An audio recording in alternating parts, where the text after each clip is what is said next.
Debate വിത്ത് സ്മൃതി Paruthikad. Supreme കോടതി അഭിഭാഷകൻ advocate Prashant Padmanabhan, അതോടൊപ്പം BJPയുടെ പ്രതിനിധി യുവരാജ് ഗോകുൽ എന്നിവരാണ് ചർച്ചയിൽ. ആദ്യം ഞാൻ ശ്രീ പ്രശാന്ത് പത്മനാഭനേക്ക് പോകുന്നു. ശ്രീ പ്രശാന്ത് പത്മനാഭൻ, ഇപ്പോൾ കൊളീജിയം വിളിപ്പിച്ചിരിക്കുകയാണ് ശേഖർ കുമാർ യാദവിനെ.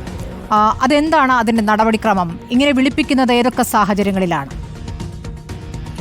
അങ്ങനെ ഒരു എസ്റ്റാബ്ലിഷ്ഡ് ആയിട്ടുള്ളൊരു അങ്ങനെ ഒരു ഇതില്ല, പ്രൊസീജിയർ ഇല്ല. വളരെ എക്സെപ്ഷണൽ ആയിട്ടുള്ളൊരു സർക്കംസ്റ്റൻസിൽ ഇപ്പം മനസ്സിലാക്കേണ്ടത്, ആദ്യമേ സുപ്രീം കോടതി ഹൈക്കോടതി ചീഫ് ജസ്റ്റിസിൻ്റെ അടുത്ത് നിന്ന് ഇദ്ദേഹത്തിൻ്റെ പ്രസംഗത്തിൻ്റെ പൂർണ്ണ രൂപം ചോദിച്ചിരുന്നു. അത് കണ്ടതിന് ശേഷം അതിലെ വാക്കുകളും അതിലെ സംഭാഷണത്തിലെ മെസ്സേജും മനസ്സിലാക്കിയതിന് ശേഷം ജഡ്ജി ചെയ്തത് തെറ്റായ ഒരു കാര്യമാണെന്നുള്ള പൂർണ്ണ ബോധ്യത്തിൻ്റെ പുറത്ത് എന്തെങ്കിലും നടപടി എടുക്കാനുള്ള സാധ്യതയാണ് കാണുന്നത്. എന്തെങ്കിലും ഒരു നടപടിയിലേക്ക് കടക്കുന്നതിന് മുമ്പ് ഓഡിയോ ഓൾട്രം പാർട്ടം എന്ന് പറയും. ഏത് കുറ്റം ചെയ്തയാളുടെ അടുത്തും ചോദിക്കണം, നിങ്ങളിങ്ങനെ ചെയ്യാൻ കാരണം എന്താണ്, എന്തെങ്കിലും എക്സ്പ്ലനേഷൻ ഉണ്ടോ. ക്രിമിനൽ നടപടി സംഹിതയിലാണെങ്കിൽ ട്രയൽ കഴിഞ്ഞിട്ട് ചോദിക്കും, 313 സ്റ്റേറ്റ്മെൻറ്റ് എന്ന് പറയും. അത് കുറ്റം ചെയ്തയാളുടെ അടുത്ത് ഇങ്ങനെയൊക്കെയാണ് ആരോപണങ്ങൾ, ഇതിനെപ്പറ്റി എന്ത് പറയുന്നു, ഇന്ന കാര്യങ്ങൾ പ്രൂവ് ചെയ്തിരിക്കുന്നു, ഇന്ന എവിഡൻസ് വന്നിട്ടുണ്ടെന്ന് പറയാറുണ്ട്. അതേപോലെ ഈ ഹൈക്കോടതി ജഡ്ജിക്കെതിരെ എന്തെങ്കിലും നടപടി എടുക്കാനുള്ള സാധ്യതയാണ് ഞാൻ മുന്നിൽ കാണുന്നത്. കാരണം അഡ്മിനിസ്ട്രേറ്റീവ് സൂപ്പർവിഷൻ ഇല്ല സുപ്രീം കോടതിക്ക് ഹൈക്കോടതിയുടെ മുകളിൽ. എന്നിരുന്നാലും ജുഡീഷ്യൽ ഹെയറാർക്കിയിൽ ഏറ്റവും മുകളിലത്തെ കോടതി ആയതുകൊണ്ട് സുപ്രീം കോടതി ചീഫ് ജസ്റ്റിസിന് ചെയ്യാവുന്ന ചില കാര്യങ്ങൾ, ഒന്ന്, ഹൈക്കോടതി ചീഫ് ജസ്റ്റിസിൻ്റെ അടുത്ത് പറയാം, ഈ ജഡ്ജിക്ക് പുതുതായിട്ട് ഒരു ജുഡീഷ്യൽ വർക്ക് അലോട്ട് ചെയ്യരുത് എന്ന് നിർദ്ദേശം കൊടുക്കാൻ കഴിയും. പിന്നെ പാർലമെൻറ്റിൻ്റെ അടുത്ത് റിക്വസ്റ്റ് ചെയ്യാൻ പറ്റും. പാർലമെൻറ്റിനോട് ഒരു ഡയറക്ഷൻ കൊടുക്കാൻ പറ്റില്ല സുപ്രീം കോടതിക്ക്, പക്ഷെ പാർലമെൻറ്റിനോട് റെക്കമെൻഡ് ചെയ്യാൻ പറ്റും. ഈ ജുഡീഷ്യൽ ഫ്രറ്റേണിറ്റിയിൽ ഒരു ഹൈക്കോടതി ജഡ്ജി ഇങ്ങനെ ഒരു പരാമർശം നടത്തിയിരിക്കുന്നു, ഞങ്ങളത് പരിശോധിച്ചതിൽ നിന്ന് ഗുരുതരമായിട്ടുള്ള തെറ്റുകൾ വന്നിട്ടുണ്ട്, അതുകൊണ്ട് ഇതിന് ഇംപീച്ച്മെൻറ്റ് സജസ്റ്റ് ചെയ്യുന്നു എന്ന് റെക്കമെൻഡ് ചെയ്യാൻ പറ്റും. അങ്ങനെ ഒരു റെക്കമെൻഡേഷൻ വന്നാൽ അതിൻ്റെ പ്രാധാന്യം ഈ രാജ്യസഭയിലും ഇപ്പോൾ ലോക്സഭയിലും അവിടുത്തെ ആവശ്യത്തിനുള്ള മെമ്പേഴ്സ്, രാജ്യസഭയിൽ 55 പേരും ലോക്സഭയിൽ 100 പേരും ഇപ്പോൾ തന്നെ MP-മാർ അത് സൈൻ ചെയ്തു എന്നാണ് അറിയാൻ കഴിഞ്ഞത്. ഇംപീച്ച്മെൻറ്റ് പ്രൊസീജിയർ അങ്ങനെ തുടങ്ങിയിട്ടുണ്ടെങ്കിൽ ഈ ജഡ്ജസ് എൻക്വയറി ആക്ട് അനുസരിച്ച് അത് രാജ്യസഭയിൽ വൈസ് പ്രസിഡൻ്റാണ് ചെയർമാൻ,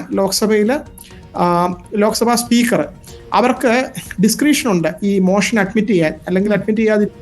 പക്ഷേ സുപ്രീം കോടതിയിൽ നിന്നൊരു റെക്കമെൻഡേഷൻ വരികയാണെങ്കിൽ തീർച്ചയായിട്ടും അവിടെ അത് ചെയ്യേണ്ടി വരും, അല്ലെങ്കിൽ അത് പ്രതിപക്ഷം വലിയൊരു ഭരണഘടനാ വിഷയമാക്കി മാറ്റും. അതിനുള്ള സാധ്യതകളാണോ ശ്രീ പ്രശാന്ത് പത്മനാഭൻ ഇപ്പോൾ കാണുന്നത്? നേരത്തെ ഇതിന്മേൽ അലഹബാദ് ഹൈക്കോടതിയോട് ഇതിന്മേൽ റിപ്പോർട്ട് സുപ്രീം കോടതി ആവശ്യപ്പെട്ടിരുന്നു. അങ്ങനെ റിപ്പോർട്ട് കിട്ടിയതിന്റെ പശ്ചാത്തലത്തിൽ കൂടിയാണല്ലോ ഇപ്പോൾ കൊളീജിയം വിളിപ്പിക്കുന്നത്. അങ്ങനെ റിപ്പോർട്ട് കിട്ടുന്നു, അതോടൊപ്പം തന്നെ ക്രിമിനൽ കേസുകൾ നോക്കുന്നതിൽ നിന്നും അദ്ദേഹത്തെ മാറ്റി സിവിൽ കേസുകൾ മാത്രം കൊടുത്താൽ മതി എന്നൊരു തീരുമാനം അലഹബാദ് ഹൈക്കോടതി തന്നെ എടുത്തിട്ടുണ്ട്. അപ്പോൾ ഇതൊരു നടപടിയുടെ സൂചനയായി തന്നെ കാണാമല്ലേ?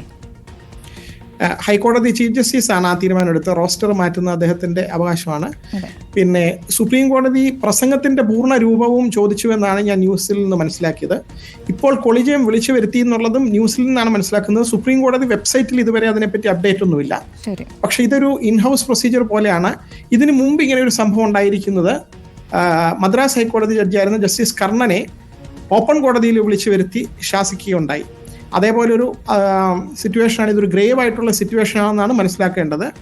അപ്പോൾ കോടതി തീർച്ചയായിട്ടും ഈ ഒരു പ്രസംഗം ജനങ്ങളുടെ ഇടയിലേക്ക് വന്ന സ്ഥിതിക്ക് ലോകം മുഴുവൻ ഇത് കണ്ടു. ഒരു മതേതര ജനാധിപത്യ രാജ്യമായിരുന്ന ഇന്ത്യയിൽ ഇപ്പോൾ ഏത് രീതിയിലാണ് അത് അധപ്പതിച്ചിരിക്കുന്നത്. ഭരണഘടനയുടെ കാവലാളാകേണ്ട കോടതിയിലെ ജഡ്ജസ് തന്നെ, അദ്ദേഹം കോടതിക്കകത്തിരുന്നാലും വെളിയിൽ വന്നാലും ജഡ്ജി തന്നെയാണ്. അതിൽ ഏറ്റവും പ്രധാനപ്പെട്ട ഭരണഘടനാ മൂല്യങ്ങൾ സമത്വം, സാഹോദര്യം, മതേതരത്വം മുതലായ മൂല്യങ്ങളെല്ലാം കാറ്റിൽ പറത്തിക്കൊണ്ട് താങ്കൾ നേരത്തെ സൂചിപ്പിച്ചത് കൂടാതെയുള്ള കുറെ വിദ്വേഷപരമായിട്ടുള്ള പരാമർശങ്ങൾ. അപ്പൊ ഇപ്പൊ ചിലരെ ഇദ്ദേഹത്തെ ഡിഫെൻഡ് ചെയ്യുന്നവര്, UP മുഖ്യമന്ത്രി തന്നെ ഓപ്പൺ ആയിട്ട് ഡിഫെൻഡ് ചെയ്ത് വന്നു. അപ്പൊ എങ്ങനെയാണ് ഈ ഒരു ഇക്കോസിസ്റ്റം അവിടെ ഉള്ളത് കൊണ്ടാണ് ഇത്രയും ധൈര്യം വന്നതെന്നുള്ളതും കൂടിയായി. അതിന്റെ രാഷ്ട്രീയത്തിലേക്ക് ഒന്ന് വരാം.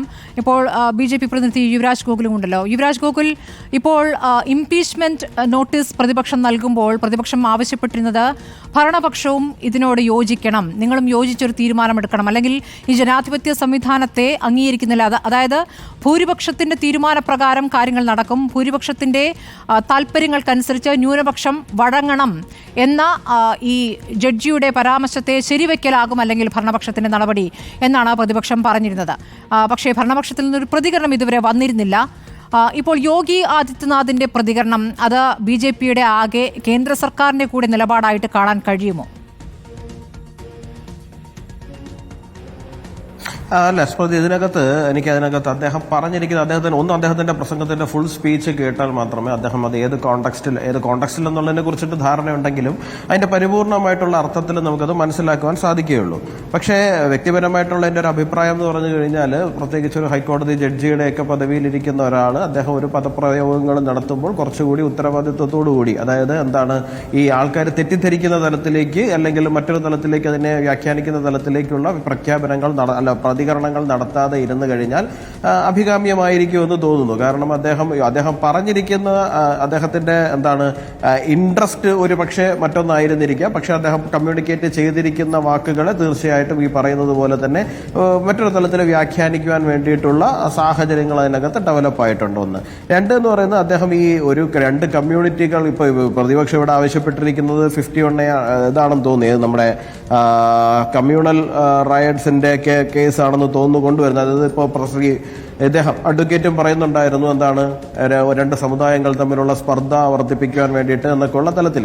ഈ രണ്ട് സമുദായങ്ങൾ തമ്മിലുള്ള സ്പർദ്ധ വർദ്ധിപ്പിക്കുന്ന തലത്തിലേക്ക് ഞാൻ അതിനെ കാണാൻ കഴിയില്ല. കാരണം എന്ന് പറഞ്ഞു കഴിഞ്ഞാൽ അദ്ദേഹം അതിനോടകം തന്നെ പറഞ്ഞിട്ടുണ്ട്, ഹിന്ദു മതത്തിനകത്ത് നിലനിന്നിരുന്ന അനാചാരങ്ങളെയും ദുരാചാരങ്ങളെയും അത്യാചാരങ്ങളെയും എല്ലാം തന്നെ പേരെടുത്ത് പറഞ്ഞുകൊണ്ട് തന്നെയാണ് അദ്ദേഹം മുമ്പോട്ട് പോയിരിക്കുന്നത്. ഇതിനെ എല്ലാത്തിനെയും റിഫോം ചെയ്യുവാൻ വേണ്ടിയിട്ട് ഹിന്ദു സമൂഹം തയ്യാറായിട്ടുണ്ട്. അപ്പോൾ യൂണിഫോം സിവിൽ കോഡ് പോലെയുള്ള വിഷയങ്ങളിൽ കുറച്ചുകൂടിയും തുറന്ന സമീപനം മുസ്ലിം സമുദായത്തിന്റെ ഭാഗത്ത് നിന്നുണ്ടാകേണ്ടതാണ് എന്നുള്ള തലത്തിലാണ് അദ്ദേഹം പറഞ്ഞിരിക്കുന്നത്. ഇതിനകത്ത് എതിരഭിപ്രായം അവിടെ ഇപ്പോൾ BJPയെ സംബന്ധിച്ചിടത്തോളം യാതൊരു തരത്തിലുള്ള എതിരഭിപ്രായം വരേണ്ട കാര്യമില്ല.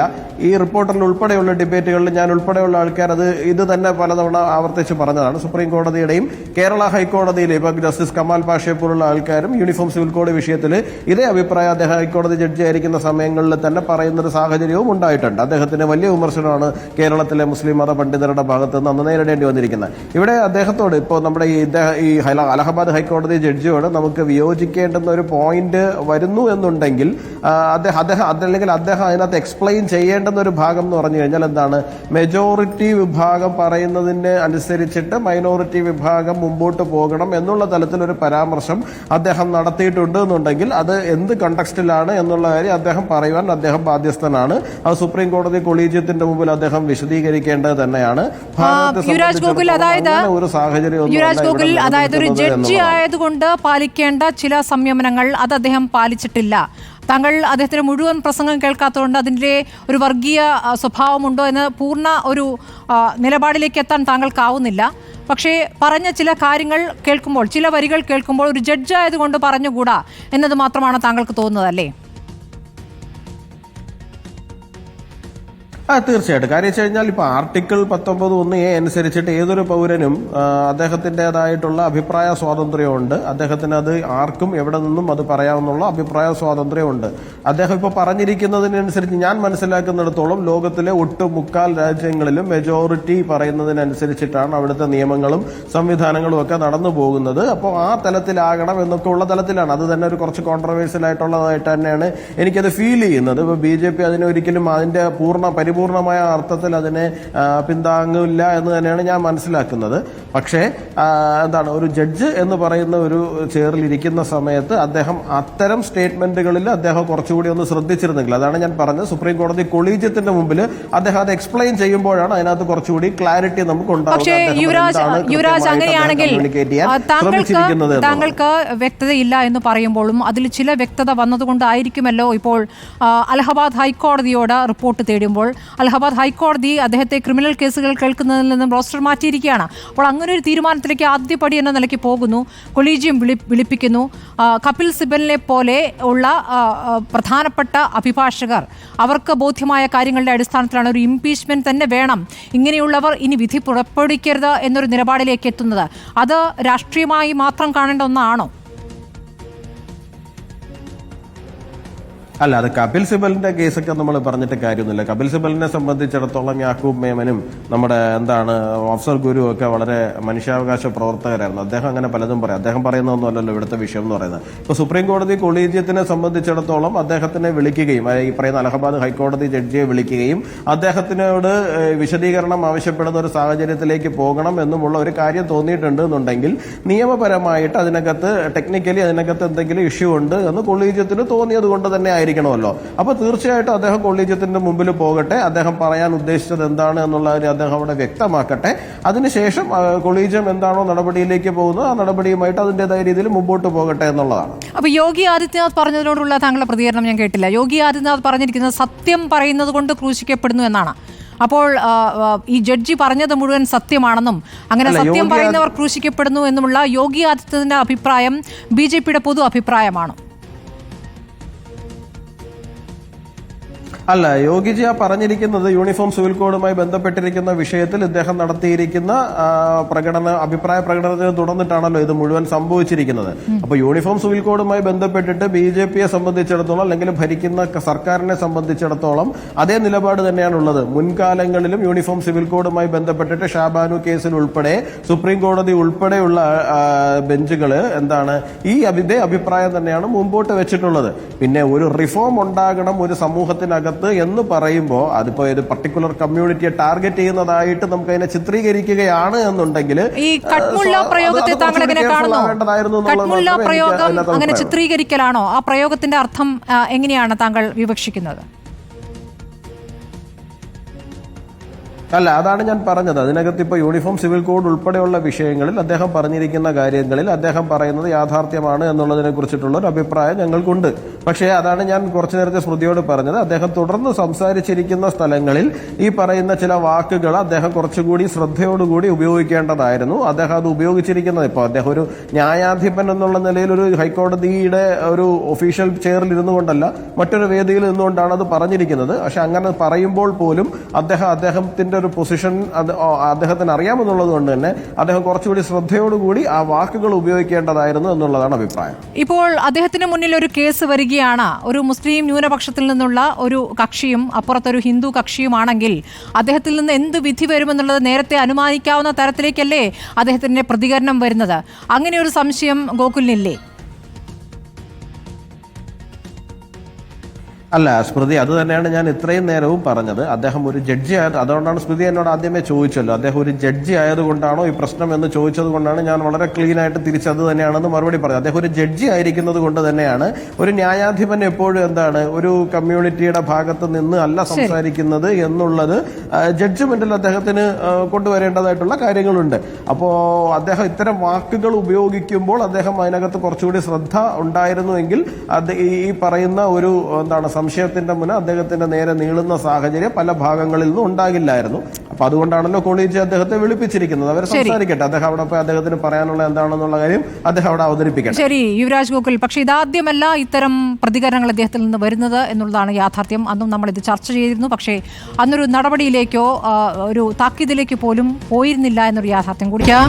അഡ്വക്കേറ്റ് പ്രശാന്ത് പത്മനാഭൻ, താങ്കൾ നേരത്തെ പറഞ്ഞു ഇപ്പോൾ വിദ്വേഷ പ്രസംഗത്തിൽ ഇപ്പോൾ കൊളീജിയം ഒരു സമൻസ് നൽകുന്നു എന്നുള്ളത് ഒരു നടപടിയുടെ സൂചനയാകാം. അത് താങ്കൾക്കും ഒരു ശുഭപ്രതീക്ഷയാണ് അക്കാര്യത്തിലുള്ളത്.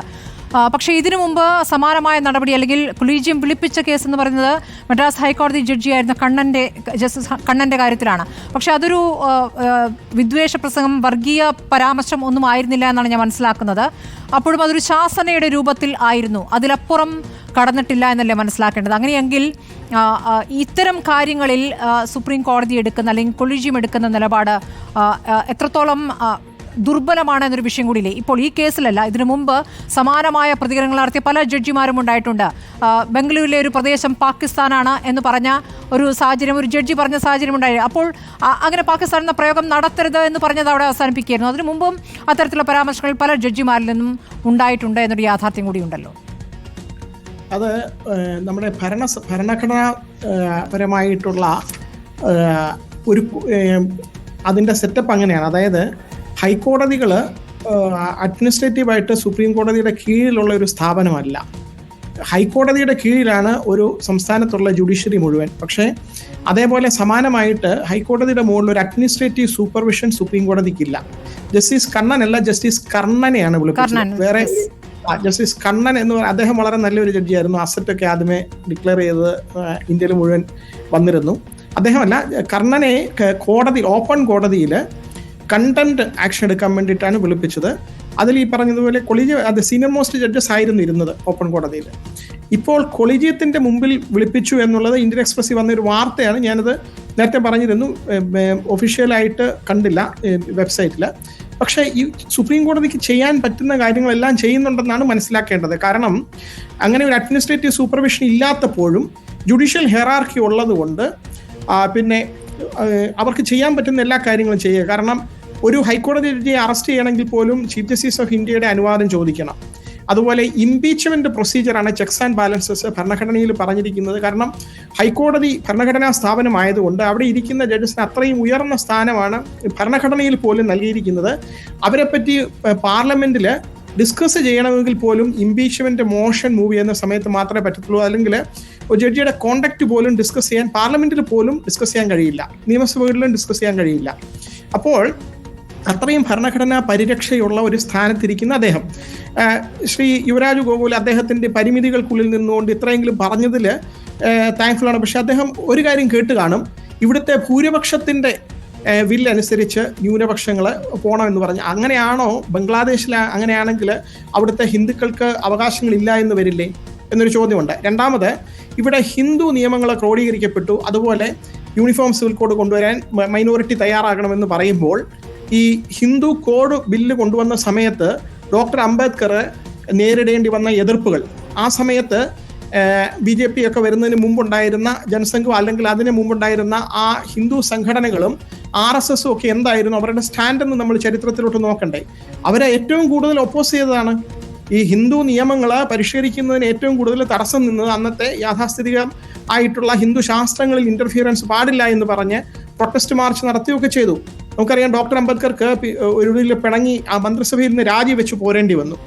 ഇനിയും ഹിന്ദു നിയമങ്ങൾ പരിഷ്കരിച്ചില്ലെങ്കിൽ അത് വളരെ ഭംഗിയായിട്ട് എല്ലാവർക്കും എല്ലാ റൈറ്റും ഉള്ള ഒരു നിയമമാണോ എന്നറിയണമെങ്കിൽ നമ്മുടെ സമീപ നെയ്ബറിംഗ് കൺട്രി ബംഗ്ലാദേശ് നോക്കിയാൽ മതി. അവിടെ ഹിന്ദു നിയമങ്ങളൊന്നും ഇങ്ങനെ ഒരു ക്രോഡീകരിച്ചിട്ടില്ലാത്തത് കൊണ്ട് അവിടെ സ്ത്രീകൾക്ക് ഡൈവോഴ്സ് ചെയ്യാനുള്ള അവകാശമില്ല, ഡിവോഴ്സ് ചെയ്ത് കഴിഞ്ഞ് മെയിൻ്റനൻസ് എന്നുള്ളൊരു അവകാശമില്ല, ഇന്റർകാസ്റ്റ് മാരേജ് ഇല്ല, പ്രോപ്പർട്ടി റൈറ്റ് ഇതുപോലെ നിയമപരമായിട്ടുള്ളൊരു പരിരക്ഷയില്ല.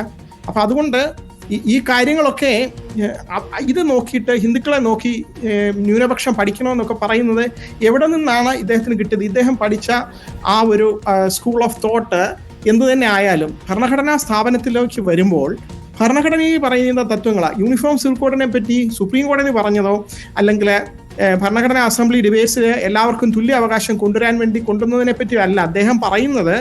മൈനോറിറ്റി ഇവിടെ ഒരു പാഠം പഠിപ്പിക്കണം എന്നുള്ള രീതിയിലാണ് മെസ്സേജ് വന്നിരിക്കുന്നത്. ശരി, പ്രശാന്ത് പത്മനാഭൻ, ഒരു കാര്യം കൂടി വ്യക്തമാവേണ്ടതുണ്ട്. ഈ ഇംപീച്ച് ചെയ്യാൻ അതിന് തക്കതായ ചില കാരണങ്ങൾ വേണമല്ലോ. ഒന്ന്, പ്രൂവൺ ഇൻകപ്പാസിറ്റി വേണം. രണ്ടാമത്തത് പ്രൂവൺ മിസ്ബിഹേവിയർ. ഇത് രണ്ടിലും പെടുന്നില്ലല്ലോ ഈ പ്രതികരണം. ഇതിൽ ഏതെങ്കിലും ഒന്നിൽ പെടുന്നുണ്ടോ? താങ്കളുടെ അഭിപ്രായത്തിൽ എങ്ങനെയാണ്?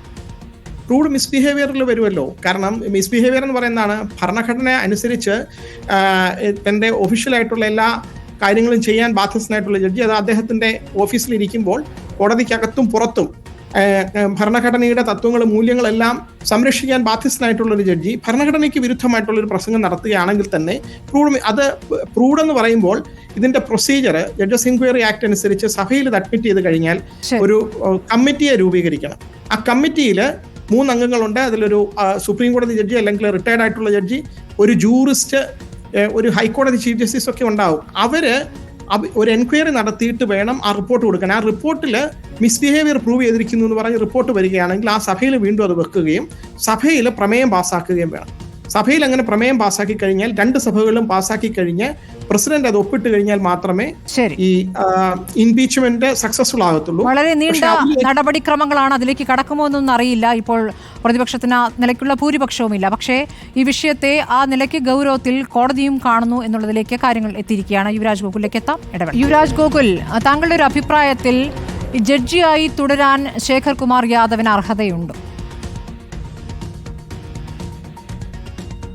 അല്ല, അത് ഇപ്പൊ ഞാനല്ലല്ലോ സ്മൃതി തീരുമാനിക്കേണ്ട, ഞാനോ നിങ്ങളോ ഒന്നുമല്ല തീരുമാനിക്കേണ്ട. അദ്ദേഹം പറഞ്ഞിരിക്കുന്ന കണ്ടക്സ്റ്റ് എന്താണെന്നുള്ള കാര്യം അദ്ദേഹം കൊളീജിയത്തിന്റെ മുമ്പിലെത്തുകയും അദ്ദേഹം അവിടെ എക്സ്പ്ലെയിൻ ചെയ്യുകയും അത് അവിടെ സുപ്രീം കോടതി കൊളീജിയത്തിനാണ് ബോധ്യപ്പെടേണ്ടത്.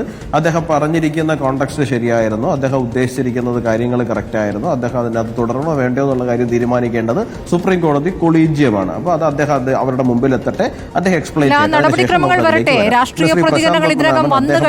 മറുപടി പറയാനല്ല ഞാൻ, അതുകൊണ്ടാണ് ചോദിച്ചത്. താങ്കളുടെ ഒരു അഭിപ്രായത്തിൽ താങ്കൾ ഇപ്പോൾ കണ്ടതിൽ നിന്നുള്ള ബോധ്യമായ നിലപാട്? ഞാൻ എന്റെ ബോധ്യം വളരെ കൃത്യമായിട്ട് പറഞ്ഞു കഴിഞ്ഞല്ലോ സ്മൃതി. ഞാൻ എന്റെ ബോധ്യം വളരെ കൃത്യമായിട്ട് പറഞ്ഞു കഴിഞ്ഞു. ഇപ്പോൾ ശ്രീ പ്രശാന്ത് പത്മനാഭൻ ഇവിടെ പറയുമ്പോൾ ഞാൻ അത് കംപ്ലീറ്റ് ചെയ്യട്ടെ സ്മൃതി. അദ്ദേഹം പറയുന്നുണ്ടായിരുന്നു എന്താണ്, മെജോറിറ്റിക്ക് അനുസരിച്ചിട്ട് മൈനോറിറ്റി ജീവിക്കണം എന്നുള്ളതിനെ കുറിച്ച് ഞാനൊന്നും പറഞ്ഞില്ല. ഫസ്റ്റ് റൗണ്ടിൽ തന്നെ ഞാൻ പറഞ്ഞു, അങ്ങനെ പറഞ്ഞിട്ടുണ്ടെങ്കിൽ അത് ശരിയല്ല എന്നുള്ള അഭിപ്രായമാണ് വ്യക്തിപരമായി എനിക്കും ഭാരതീയ ജനതാ പാർട്ടിക്കും ഉള്ളത് എന്നുള്ള കാര്യം വളരെ വ്യക്തമായിട്ട് ഞാൻ പറഞ്ഞിട്ടുണ്ട്. ഒരു മെജോറിറ്റി മതം പറയുന്നത് പോലെ കേട്ട് മൈനോറിറ്റി മതം ജീവിക്കുക എന്ന് പറയുന്ന ഒരു നിലപാട് എനിക്കും ഇല്ല, BJPക്കും ഇല്ല എന്ന് അദ്ദേഹത്തെ ആദ്യത്തെ റൗണ്ടിൽ തന്നെ ഞാൻ പറഞ്ഞിരുന്നു. വീണ്ടും ഓർമ്മിപ്പിക്കുകയാണ്. 1. 2, അദ്ദേഹം പറയുന്നുണ്ടായിരുന്നു ഹിന്ദു കോഡ് ബില്ല് കാരണമാണ് അംബേദ്കർ രാജിവെച്ചതെന്ന്. സാറേ, അംബേദ്കർ രാജിവെച്ചിരിക്കുന്ന 27 സെപ്റ്റംബർ 1951 അദ്ദേഹം പണ്ഡിറ്റ് ജവഹർലാൽ നെഹ്റുവിന് റെസിഗ്നേഷൻ ലെറ്റർ അയച്ചിട്ടുള്ളത്. അതിനുശേഷം അദ്ദേഹം പാർലമെന്റിൽ ഒരു സ്പീച്ച് നടത്തിയിട്ടുണ്ട്. ആ സ്പീച്ച് അങ്ങ് എപ്പോഴെങ്കിലും വായിച്ചിട്ടുണ്ടോ എന്ന് എനിക്കറിയില്ല. അത് അങ്ങ് സമയം കിട്ടുന്നുണ്ടെങ്കിൽ അങ്ങ് എടുത്ത് വെച്ച് വായിക്കണം. അതിനകത്ത് ഹിന്ദു കോഡ് ബില്ലിനെ കുറിച്ചിട്ടുള്ള പരാമർശമൊന്നുമില്ല. പകരം തന്നെ ഒരു മന്ത്രി എന്നുള്ള നിലയിൽ ഏതൊക്കെ തലത്തിൽ ജവഹർലാൽ നെഹ്റു അവഗണിച്ചു, ഇന്റർനാഷണലി നെഹ്റുവിന്റെ പോളിസി എങ്ങനെ പരാജയമാകുന്നു, എന്തുകൊണ്ട് മുസ്ലിം വിഭാഗത്തിന് വേണ്ടി മാത്രം നെഹ്റു സംസാരിക്കുന്നു എന്ന് പറയുന്ന 3 പോയിന്റിൽ നിന്നുകൊണ്ടാണ് ഡോക്ടർ BR അംബേദ്കർ അദ്ദേഹത്തിന്റെ റെസിഗ്നേഷൻ സ്പീച്ച് പാർലമെന്റിൽ നടത്തിയിരിക്കുന്നത്. അങ്ങ് വെറുതെ ഇരുന്ന് ആൾക്കാരെ തെറ്റിദ്ധരിപ്പിക്കുന്ന തലത്തിലുള്ള പ്രസ്താവനകൾ നടത്തരുതെന്ന് ഞാൻ അങ്ങയോട് അപേക്ഷിക്കുകയാണ്. 1. 2, ഹിന്ദു കോഡ് ബില്ലുമായിട്ട് ബന്ധപ്പെട്ടിട്ട് ശരിയാണ്, ഹിന്ദു സമൂഹത്തിനകത്ത് എതിരഭിപ്രായങ്ങൾ ഉണ്ടായിരുന്നു. എതിരഭിപ്രായങ്ങൾ ഉണ്ടാകാതിരിക്കുവാൻ വേണ്ടിയിട്ട് ഇത് ഉട്ടോപ്പിയൊന്നും അല്ലല്ലോ സാറേ. നമുക്ക് സ്വാഭാവികമായിട്ട് എല്ലാവർക്കും അഭിപ്രായങ്ങൾ ഉണ്ടാവും, എതിരഭിപ്രായങ്ങൾ ഉണ്ടാവും, ഒടുവിൽ അഭിപ്രായ സമന്വയം ഉണ്ടാവും. ഇപ്പോ ഈ പറയുന്ന സർദാർ വല്ലഭായ് പട്ടേലിന്റെ സ്റ്റാൻഡ് എന്തായിരുന്നു ഹിന്ദു കോഡ് ബില്ലില്? അന്നത്തെ പ്രസിഡന്റ് ആയിരുന്ന ഡോക്ടർ രാജേന്ദ്ര പ്രസാദിന്റെ സ്റ്റാൻഡ് എന്തായിരുന്നു ഹിന്ദു കോഡ് ബില്ലില്? സ്വാഭാവികമായിട്ട് ഇത്രയും വലിയൊരു കമ്മ്യൂണിറ്റിയാണ്, പല ജാതികൾ തിരിഞ്ഞു നിൽക്കുന്നതാണ്. ഓരോ ജാതികൾക്കും അതാത് ജാതികളുടേതായിട്ടുള്ള സക്സഷനും മാരേജും ഒക്കെ പല കാര്യത്തിൽ വ്യത്യസ്തമായിട്ട് നിൽക്കുന്നതാണ്. സ്വാഭാവികമായിട്ട് എതിർപ്പുകൾ ഉണ്ടാകുന്നേ. ഇപ്പൊ ഇത്രയും വലിയൊരു രാജ്യമല്ലേ, ആ രാജ്യത്ത് ഇത്രയും വലിയൊരു കമ്മ്യൂണിറ്റിക്കെതിരായിട്ട് ഇത്രയും കാസ്റ്റായിട്ട് പല സംസ്ഥാനങ്ങളിൽ, ഇവിടെ കേരളത്തിലുള്ള കാസ്റ്റ് തമിഴ്നാട്ടിലുള്ള കർണാടകയിലില്ല, അത് ആന്ധ്രയിലില്ല, മഹാരാഷ്ട്രയിലില്ല, യുപിയിൽ, ഇത് പലതായിട്ട് തിരിഞ്ഞു നിൽക്കുന്നു. പല തരത്തിലുള്ള സക്സഷനും പല തരത്തിലുള്ള മാരേജസും ഡിവോഴ്സും എല്ലാം നിലനിന്നിരുന്നതാണ്. ഉദാഹരണം പറഞ്ഞാൽ കേരളത്തിൽ വന്നു കഴിഞ്ഞാൽ നായർ കമ്മ്യൂണിറ്റിയുടെ ഡിവോഴ്സ് എന്ന് പറഞ്ഞാൽ എന്തായിരുന്നു? വീട്ടിലെ കിണ്ടി എടുത്ത് പുറത്ത് വെച്ച് കഴിഞ്ഞാൽ അവിടെ ഡിവോഴ്സ് ഒഴിമുറി നടന്നിരുന്ന ഒരു സംസ്ഥാനമായിരുന്നു കേരളം എന്ന് പറയുന്നത്, പ്രത്യേകിച്ച് തിരുക്കൊച്ചി മേഖല എന്ന് പറയുന്നത്. അപ്പോ സ്വാഭാവികമായിട്ട് എതിരഭിപ്രായങ്ങളുണ്ട്. പക്ഷെ ഇതിനെ എല്ലാത്തിനെയും പരിഹരിക്കുവാനും കാലാന്തരത്തിൽ മുമ്പോട്ട് പോകുവാനും വേണ്ടിയിട്ട് സാധിച്ചു എന്നുള്ളതാണ്. അത് ഒരു കമ്മ്യൂണിറ്റിക്ക് സാധിക്കും. ഇത് ക്രിസ്ത്യൻ കമ്മ്യൂണിറ്റിയിൽ സംഭവിച്ചിട്ടില്ലേ? ചർച്ചയിൽ നമുക്ക് വിശദമായി ഗോകുൽ അത് സംസാരിക്കാം. സമയത്ത് ഒരുപാട് എതിരഭിപ്രായങ്ങൾ ഉണ്ടായിരുന്നില്ലേ? അത് ക്ലിയർ ആയില്ലേ?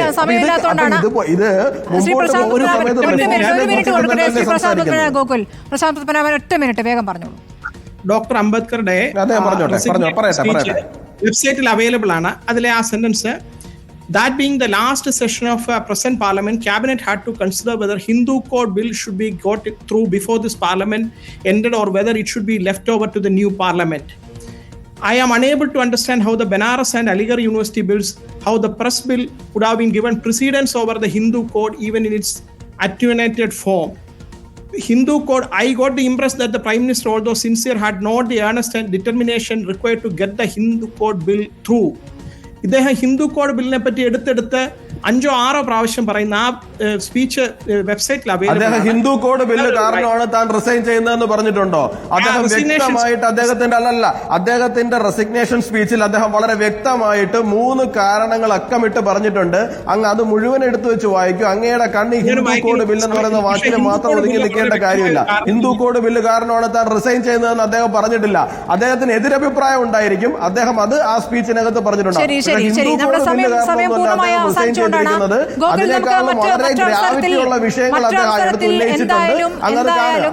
എന്തായാലും നമുക്ക് ഈ വിഷയത്തിൽ ഒരു ചർച്ച വേണ്ടി വരുമല്ലോ അടുത്ത ദിവസം ഇരിക്കാം. വളരെ നന്ദി അഡ്വക്കേറ്റ് പ്രശാന്ത് പത്മനാഭൻ, അതോടൊപ്പം തന്നെ യുവരാജ് ഗോകുൽ ചർച്ചയിൽ പങ്കെടുത്തതിന്.